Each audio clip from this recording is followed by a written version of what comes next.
So this morning we're talking about something we've all probably had to deal with at one time or another, and something some of us deal with all the time. Clutter. And guess what? Clutter is actually worse for us than we might have thought. Here to tell us why is the author of Decluttering for Dummies, Jane Stoller. Welcome back to the show. It's always so good to see you. Well, thank you for having me. Oh, every time you're here, I feel better overall after all is said and done. So let's get to it. Clutter, you know what, specifically for some people, like my husband, it literally messes with him on an emotional and physical level, right?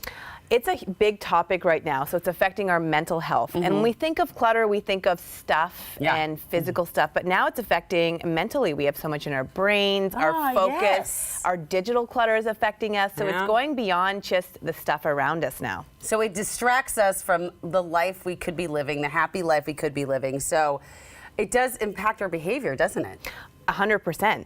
And right now they're actually finding that it makes us feel inadequate. It can lead to some depression. And, you know, we bought a lot of the stuff to keep up with the Joneses. We have big houses, we have to fill them. But now they're filled so much that, you know, maybe we pride ourselves in having a tidy home, but now we have so much clutter and we're spending time removing that or moving it or organizing it. So it's causing a lot of stress for us. I will say, when you mention inadequacy, that's where kind of I feel the clutter affecting me, is because I don't organize like my paperwork very well.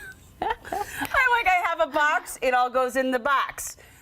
Probably not the best. This is how creatives are. We kind of just make a mess of things, but I notice you actually have something here that you have suggestions for. Well, workplace decluttering, or especially when you're on paperwork, it's important to have a system. So I like to go digital, but if you're still using paper, some kind of inbox like to-do lists are really helpful, especially if family members, when mail comes in, sort it right away. Again, this is if you're using paper, so this is our to-do list in here. I like the clear because you can see it, you don't forget about it. Yeah, and it's really easy to get something similar to this. And I like that you labeled it too. Yeah, I know. I love my labels. So I love a label maker. Really handy if you have more people in the household as well. Okay, that's genius. All right, what is this? So this is my time cube, and you can get them. I have this branded mine, but you can get them anywhere. You can use it for a kitchen timer, but it's really to help you keep focus. So when I'm working on a task, like emails, for example, I set it to 15 minutes. This light will blink at you. It'll count down. And for some reason, I am laser focused on my emails. I don't get up, I don't check Instagram, I don't watch New Day Northwest. Sorry. So do it after the time of 11 and 12. You may do this.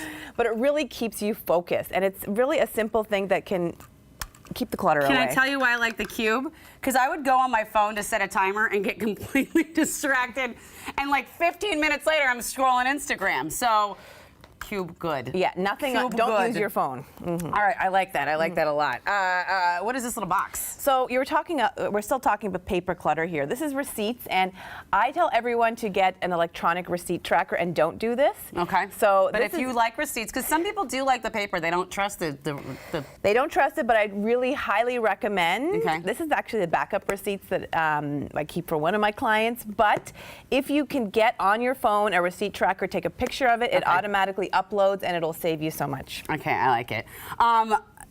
Another thing that I think I get physically upset when I get ready in the morning sometimes when I can't find something. Like my Spanx are constantly, my Spanx, constantly getting lost because it's the first thing I take off when I come home. And I just throw them somewhere, but I wish there was like an organizational method like this. This is lovely. I mean, it looks like a lot of work, but I think it saves your brain in the long run, right? Well, I think the closet is the first thing we should always keep decluttered, because the first thing we see in the morning, it can cause that stress in the morning first thing. So little simple things like for the Spanx, for socks, whatever it is, you can get these on Amazon. Simple ways to sort things inside your drawers you can find them. Will really be helpful. I also have something here for socks. These are just simple things to put inside drawers that will save a lot of time. Yeah, I like that. And if Nordstrom could maybe put some Spanx on sale just so I can buy more, that would be great. All right. I will say, overall, you have other tips for relieving stress when it comes to clutter, right? Like in your books, I noticed there's like so many things.